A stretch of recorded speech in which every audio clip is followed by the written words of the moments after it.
O Rio Grande do Sul é o estado com a maior população autodeclarada branca do país, conforme o último censo do IBGE. Mas, contraditoriamente, também é a região com o maior número de templos afro-brasileiros, superando até mesmo a Bahia. Mais do que um espaço de religiosidade, os terreiros são um local de proteção da identidade negra e da materialização da memória ancestral. No entanto, esses territórios estão sob constante ameaça, devido aos casos crescentes de racismo e violência. Território e religiosidade negra. Este é o tema do Sobre Nós desta semana.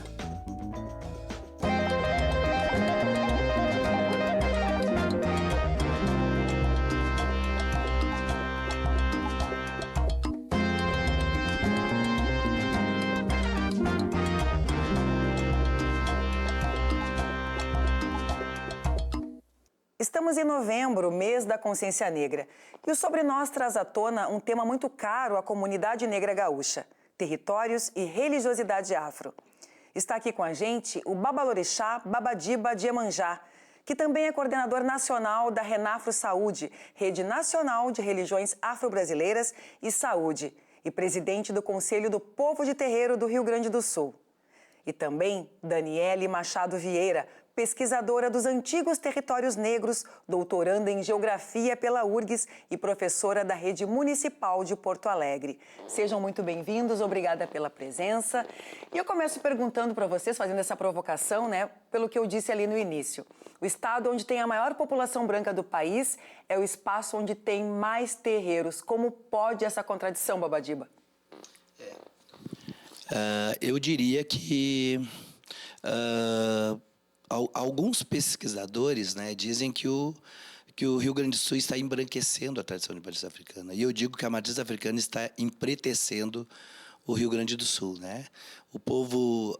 Porque a partir do momento que tu te inicia numa perspectiva de matriz africana, que eu acho que a tradição de matriz africana ela dá o norte para a tua vida, tu vai te pautar a partir dos valores civilizatórios de matriz africana, tu não pode mais te reivindicar como branco. Então, aqui no estado é um fenômeno mesmo. A gente estima 65 mil terreiros em todo o estado e que algumas cidades que eu já visitei, com os terreiros 100% formado por pessoas brancas. O que, de certa forma, acaba sendo uma espécie de um letramento racial e religioso. Letramento racial. Eu recebo isso com muita positividade, porque não tem como combater o racismo sem a figura do branco, compreendendo como é que é o nosso modus vivendi, como é que a gente se organiza para dialogar com essa sociedade que não nos aceita. Certo. Daniele, como é que tu vê esse fenômeno? Então, e assim, sobre a questão de ser esse estado, com maior pessoas autodeclaradas brancas, como geógrafa, sem questionar, os dados estatísticos, que eu sei que são feitos com muita seriedade, mas eu sempre costumo dizer assim que quando eu pego ônibus, por exemplo, da minha casa e entro e tem um monte de jovens e pessoas indo trabalhar, esse ônibus está repleto de pessoas negras, das mais diversas tonalidades, certo?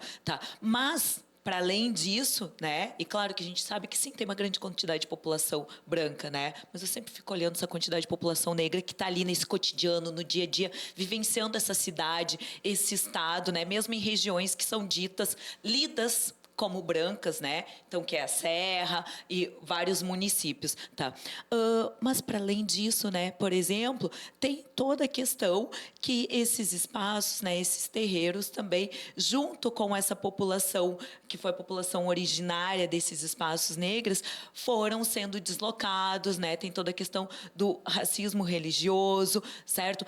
E que foi, vamos dizendo assim, deixando essa presença negra, vinculada à matriz, e trazendo outras. Então, por exemplo, na história de Porto Alegre, a gente vai falar no programa, a gente estava muito mais visível, e a gente continua visível, mas nem sempre em destaque. Sim, é como se essa mistura tivesse meio que diluído a presença negra, né? Tanto se fala nessa questão da mestiçagem, né? Talvez seja isso, mas nesse processo aí de investigação de IBGE, de estatística, as pessoas se autodeclaram branca, né? Um outro assunto a se discutir.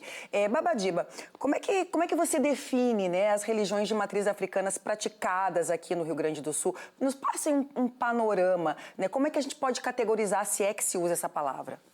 Bom, nós nos autodenominamos batuque, né? Eu acho que é um comportamento do nosso povo preto sempre reafirmar sua identidade. O branco nos dá um nome pejorativo, a gente positiva e transforma em identidade, né? Então, batuque do Rio Grande do Sul, é importante a gente reafirmar isso, porque foi a forma como a tradição de matriz africana se amalgamou aqui, porque vieram pretos de tudo que é parte do continente africano, e eles acabaram, né, condensando, né, fundindo as culturas e transformando o batuque hoje. Que, por exemplo, eu sou batuque jeje, mas nós não falamos fon.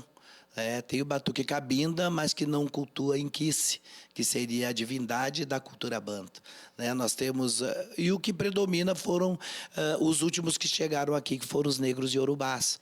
Então, o batuque, na verdade, canta predominantemente iorubá e cultua o orixá. Né? Eu, como jeje, eu não deveria ser de Iemanjá, eu deveria ser de Tobosse. Mas não foi assim toda a organização, todo esse processo de resistência mesmo, que foi criado em torno da tradição de matriz africana. Certo. Eu sou um defensor, Brasil afora, do batuque. E a Umbanda, onde é que ela entra nessa história? Porque a Umbanda é uma religião cultuada somente no Brasil, foi criada no Brasil, mas ela também é considerada uma religião de matriz africana. A Umbanda, ela nasce no Brasil, ela surge a partir do kardecismo europeu, acaba fundindo a ancestralidade indígena e a ancestralidade negro-africana, mas quando ela surge para tentar enfraquecer a matriz africana. E foram entrando muita gente preta para a Umbanda, né, manifestando suas mediunidades, enfim, e ela acabou se tornando uma tradição negra. Então, a gente até puxa ela, né, para o nosso movimento, inclusive para fortalecer. Né? É impressionante como tudo que o preto toca, ele fortalece e traz para ele, né? É uma coisa impressionante. Eles tentam enfraquecer, tentam nos matar, tentam miscigenar e a gente está sempre vencendo. É impressionante. Daniele, fala um pouco dessa relação, né, de territorialidade e religiosidade, porque eu acho que as coisas andam juntas, né? Terreiro, território, religião... Sim, sempre andaram, né? Então, por exemplo, se a gente for pensar na historicidade do negro na cidade de Porto Alegre, Rio Grande do Sul, Brasil afora, né? Mas vamos falar aqui de Porto Alegre, que é sobre a nossa temática, certo? Então, assim, ó, a cidade nasce, né, lá em 1700 e meados de 1700, e logo em seguida, né, claro, a população negra já está junto. Quando eu digo a cidade nasce nesse marcador que tem oficial, né? Então, a gente sabe que já tinham populações indígenas que antecediam, certo? Então, nesse marcador que a gente tem como oficial, tá? E logo em seguida, por exemplo, a gente já tem registro, né, tá, de grupos de população negra se organizando para fundar uma entidade própria, né? Que, pelo contexto da época, tá, institucionalmente, foi a Irmandade do Rosário de Porto Alegre, né? Então, lá, 1786. E que, anos mais tarde, acabam ali construindo a própria igreja, por exemplo, né? Que é no mesmo lugar de onde tem-se a atual. Mas, tá, esse não era a única população afro-religiosa, né? Então, essa população afro-católica da Irmandade não era a única população afro-religiosa. Tem-se registros, e, claro, que possivelmente já existia antes dos registros, né? De população batuqueira, tá?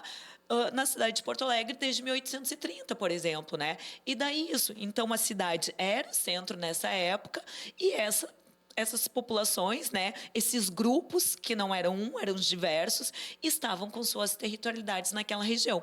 E conforme essa cidade vai se expandindo, e daí isso, né, dessa relação de território, para a gente não perder essa linha, esse foco, né? Tá.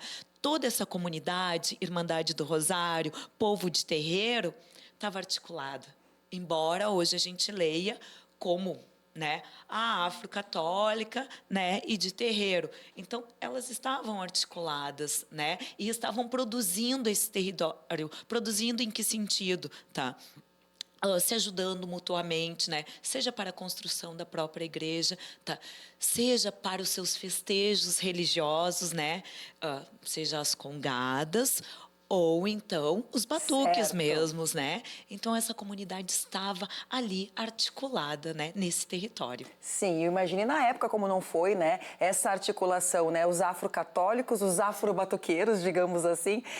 Babadiba, falando um pouco, né, dos terreiros agora na contemporaneidade. Fala um pouco do teu terreiro, como é que se dá essa relação com a tua comunidade? Qual é a importância, né, dos terreiros? Porque eu acho que é muito mais do que um templo de religiosidade. Tem terreiros que ajudam as comunidades. Terreiros são um locus civilizatório do nosso povo, oriundo de África, né? Espaço de resistência, espaço que diuturnamente nós estamos trabalhando muito com as crianças. Desde o nascimento, eu sempre digo para as mães e os pais, nasceu, tem que passar pela boca do pote para não dar oportunidade para outras religiões que acabam seduzindo, entrando na mente das pessoas e fazendo com que as pessoas esqueçam suas raízes, né?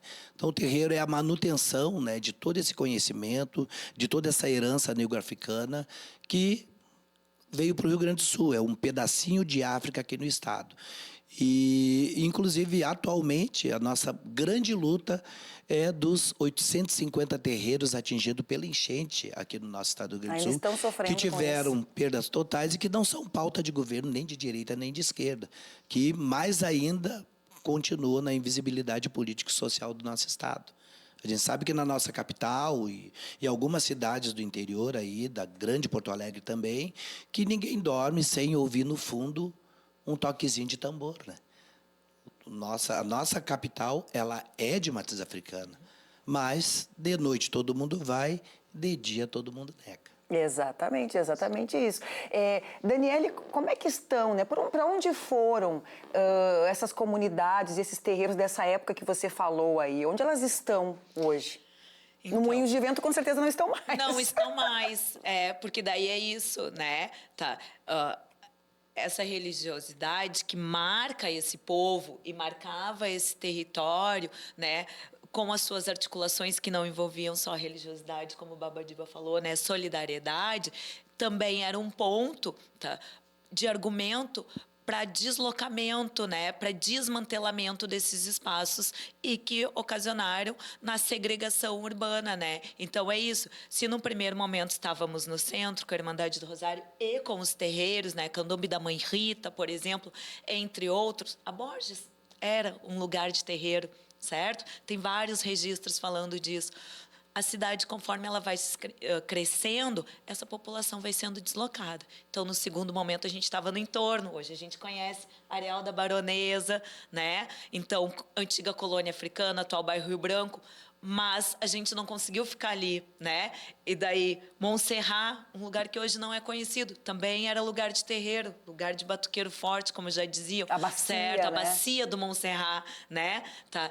Então, e daí, conforme essa cidade, ela sempre vai empurrando, né, esses agrupamentos negros, e esses agrupamentos negros vão levando, tá, junto consigo toda essa cultura, né, essa religiosidade negra, tá? Então hoje elas estão na Restinga, certo? Né? Elas estão na Lomba do Pinheiro, elas estão no Partenon, no São José, tá? Elas estão lá no Sarandi. Então, foram cada vez mais sendo deslocadas para as bordas da cidade, né? E esse fenômeno vem acompanhando desde o início do processo de formação da cidade mesmo. Racismo, especulação imobiliária, Exato. Tudo isso.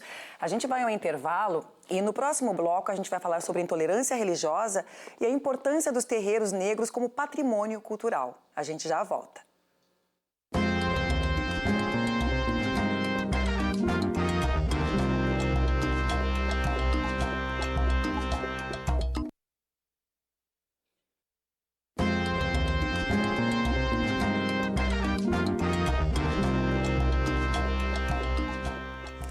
Estamos de volta falando sobre territórios negros e religiosidade. A produção audiovisual tem sido uma importante aliada na difusão e preservação das tradições de matriz africana. Nós vamos ver agora um trecho do documentário gaúcho Exu Tranca-Rua e Seus Caminhos, lançado em outubro no 5º Festival Cinema Negro em Ação. O filme, dirigido por Luiz Ferreira, explora as raízes e mistérios das religiões afro-brasileiras. Os principais motivadores que fez eu fazer essa obra documental, longa-metragem, intitulada Exu Tranca-Rua e Seus Caminhos, e de modo geral sobre a Quimbanda, é por fazer parte de uma casa de religião que tem esse fundamento, que tem muita seriedade na condução do fundamento da Quimbanda e do batuque do modo geral aqui no Rio Grande do Sul. Eu pertenço a Alvorada, né, uma das cidades metropolitanas, região metropolitana que tem mais terreiros de religião de matriz africana. É a religião que hoje tem a minha fé, o que faz sentido para mim, né, enquanto ser humano, enquanto pessoa.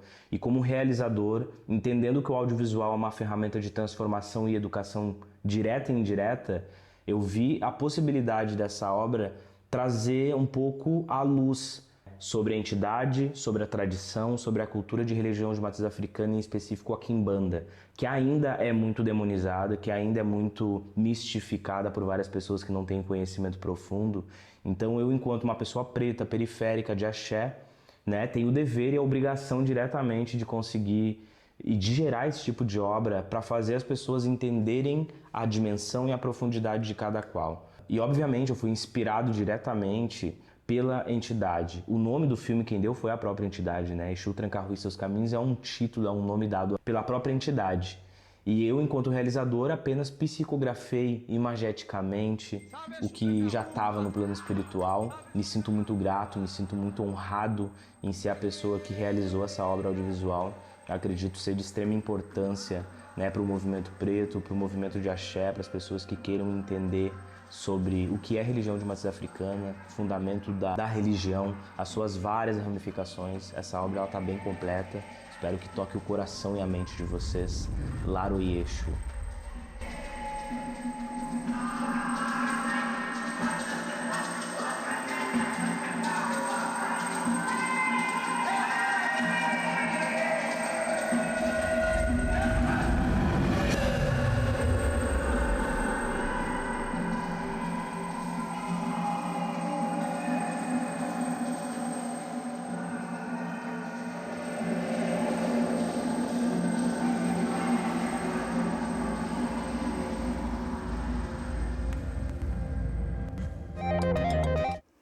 Tá aí uma excelente dica para entender a Quimbanda, uma das vertentes mais discriminadas entre os cultos de matriz africana.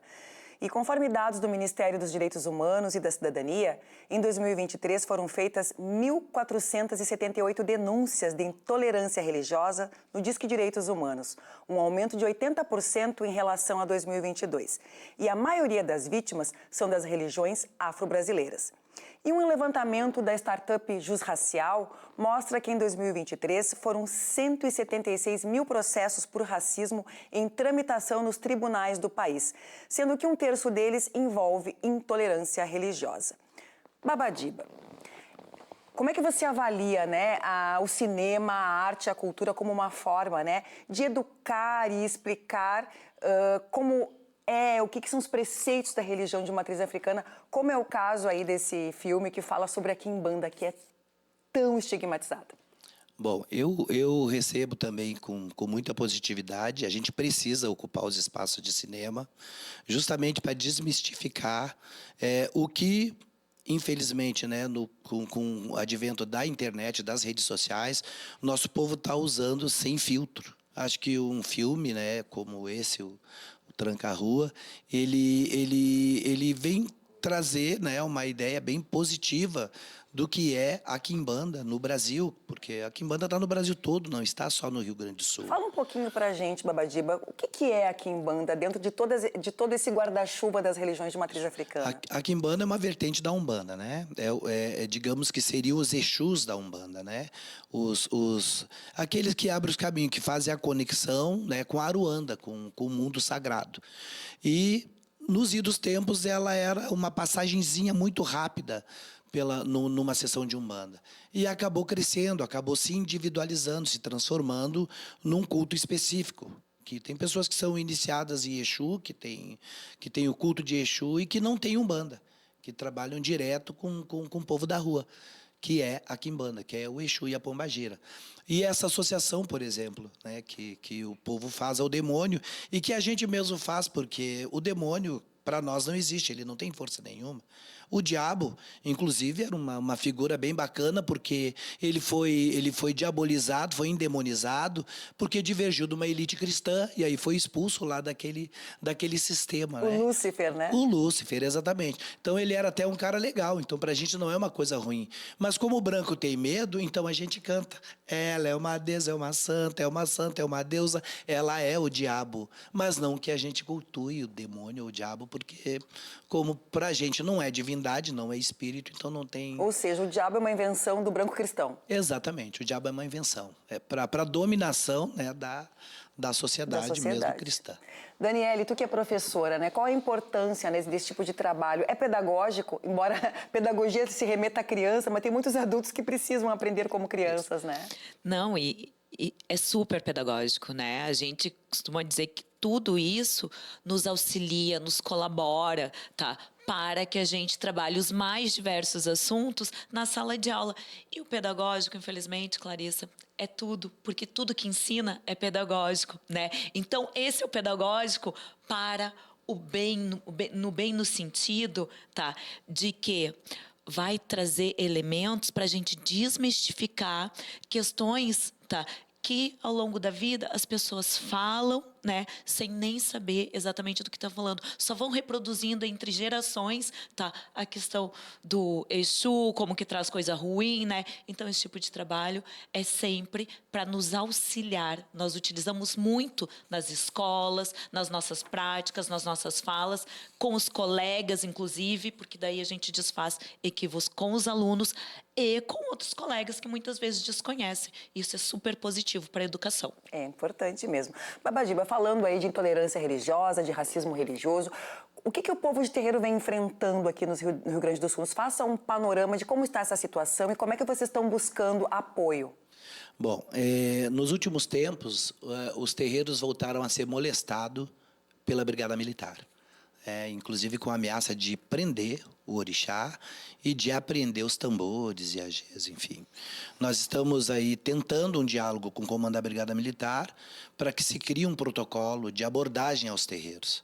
Nós precisamos fazer isso porque, infelizmente, em pleno século XXI, com o número absurdo de terreiros que nós temos no nosso estado, a gente toca o tambor, começa o rito, sempre espiando pela cortina para ver se não está chegando uma viatura da brigada. Um vizinho liga reclamando do barulho. Vizinho, nós temos o caso da mãe Cláudia Chu e Alvorada, que o vizinho é um brigadiano. E toda vez que ela inicia algum rito, ele chama o maior número de viaturas possíveis da brigada para tentar coibir o rito dela. Então, são ações como essas, são atitudes como essas, né, que acabam se transformando numa parte a parte mais perversa do racismo brasileiro, como diria o Dr. Ed Silva Júnior, que é o racismo religioso, que tenta te atacar na tua essência, que é a tua religiosidade, a tua tradição, a tua ancestralidade. Então, no Rio Grande do Sul, os nossos enfrentamentos, né, têm sido muito crescendo a cada dia, mas nós temos muitos aliados aí do judiciário, porque a nossa questão é os operadores de direito. Quando chega no judiciário, mesmo a gente sendo o autor da ação, a gente acaba se transformando em réu e perdendo, por conta da dificuldade que os operadores de direito têm de fazer a defesa e do próprio magistrado de entender o universo das tradições de matriz africana. E também porque, sabe, ele não compreende porque não quer compreender, porque, né, eu acho que o médico acha que é Deus e o juiz tem certeza.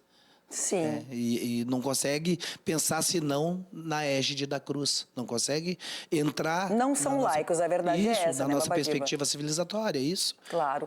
Dani, com relação a território, né, e patrimônio cultural, patrimônio imaterial, quando um terreiro é depredado ou quando aquelas pessoas são proibidas, eu tenho dificuldade, né, de manifestar a sua fé e até de fazer os seus rituais, até que ponto isso fere, né, o que a gente fala de patrimônio cultural, material, histórico brasileiro? Fere de forma profunda, né? De forma violenta, de forma brutal. E fere, tá? Porque se perde memória, né? Uma memória que vem desde a África, né? Então, Porque é isso, o terreiro é o terreiro, mas ele é continuidade de um processo histórico da presença da população negra no Brasil, né? E, claro, e da prática religiosa em si, tá? Então, quando uma mãe de santo, né, não consegue fazer a sua ritualística, tá? Aquilo lá, ela não só diminui a sua força, mas a sua prática, né? E a sua prática traz memória. E isso, entre gerações, vai fazendo, tá, com que a gente vá perdendo memória, né? Memória cultural, memória histórica, né? E esse é o processo que, por exemplo, conceitualmente, né, mas não só conceitualmente, na prática, a gente vivencia, que a gente chama de desterritorialização. A gente já sofreu desterritorialização no espaço, certo? Desde que a gente foi arrancado e perdeu, né, o vínculo com o território originário. E daí, então, se conseguiu se reterritorializar nesse continente, né, nesse país. E assim a gente foi deslocado historicamente de espaços, né? Então, aproveitando a questão da questão da polícia, né? Tá. A gente já tinha registros lá que os negros não poderiam realizar batuques no centro, então eram indicados a realizar na várzea, que hoje é o Parque da Redenção, né? E sim, a gente afirma que é lugar de negro, porque historicamente a gente consegue provar com elementos que é lugar de negro, certo? Tá. Mas daí, então, depois já não pôde mais na Redenção, tá? Né? Que inclusive mudou de nome, então a gente é desterritorializado mais uma vez. E daí a gente se reterritorializa, né? Nas bordas, se a gente lembrar, Alvorada é um município na borda de Porto Alegre. Claro, um município que tem, né, uma regência própria. E daí, quando a gente não pode mais fazer a nossa prática, tá? A gente faz o quê, né? A gente perde, a gente se mantém no espaço, mas a gente é desterritorializado porque a gente não pode mais ter conteúdo, né? A gente não pode mas ser o que a gente realmente é, tá? Então, uma perda muito grande em patrimônio histórico e de memória. Obrigada, Dani. Babadiba, a gente está chegando ao final do programa, mas eu queria uma consideração final tua com relação a essa questão da intolerância religiosa, né? Como você acha que tem que ser encaminhado esse debate? Como é que a sociedade pode se apropriar dessa discussão? Queria uma finalização sua com relação a esse assunto que é tão sério e tão preocupante. Nós temos feito diversos movimentos, assim, orientado as pessoas que sofrem racismo, porque, inevitavelmente, como eu sou presidente de um conselho de direitos sociais, o único, aliás, no Brasil, né, que é o Conselho do Povo Terreiro do Estado do Rio Grande do Sul, essas queixas, elas chegam até mim imediatamente. A gente mobiliza, consegue chegar no comando da Brigada Militar para fazer a denúncia, né, para pedir que tenham, pelo menos, respeito com a tradição de matriz africana, porque essa é a grande palavra, e a gente tenta divulgar ao máximo isso. Agora vai ter a conferência do Povo Terreiro do Estado do Rio Grande do Sul, acredito que seja no dia 5 e 6 de dezembro, no espaço da URGS, em que a gente vai ali pensar políticas públicas e estratégias para o combate ao racismo religioso, que cada vez cresce. Isso são pessoas que se convertem às religiões neopentecostais, que fazem uma perseguição mais efetiva, mas também não dá para botar só na conta deles. Eu acho que o percentual de perseguição vem mais deles, mas a sociedade como um todo acaba nos perseguindo. Talvez o pessoal pudesse assumir mais a sua religiosidade. Como o senhor mesmo falou, tem muita gente que vai no batuque de noite e de dia finge que isso não acontece. Isso. Vamos bater no peito, vamos assumir seu batuqueiro. E aqueles que não são de religião, respeitem. Eu acho que a principal palavra é essa, respeito. Eu queria muito agradecer a tua presença, Daniele, Babadiba, a presença de vocês também. E, infelizmente, o programa está chegando ao fim. Obrigada por você que nos acompanhou até aqui. A gente volta na próxima quinta-feira. Muito axé, saravá.